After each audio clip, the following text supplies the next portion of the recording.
اشتري نفسك قبل ما تشتري اي حاجة تانية. صباح الفل عليكم، رمضان كريم عليكم يا رب، وكل سنة وانتم طيبين. الموضوع مش موضوع ان انا اشتري ساعة جديدة، ولا اشتري جزمة جديدة، ولا اشتري نظارة جديدة، ولا اشتري لبس جديد. لا، انا لازم اشتري نفسي الاول. اشتري نفسي يعني اكل اكل نظيف، اشتري كتاب اقراه، كورس، اتعلم مهارة جديدة.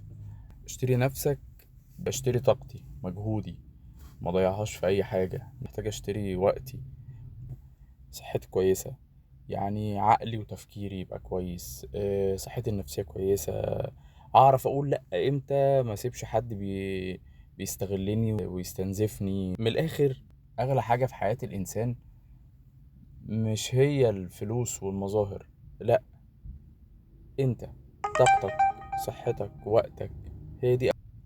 مش اغلى حاجة في حياتك هي العربية ولا الساعة ولا الشغل ولا المظاهر كلها.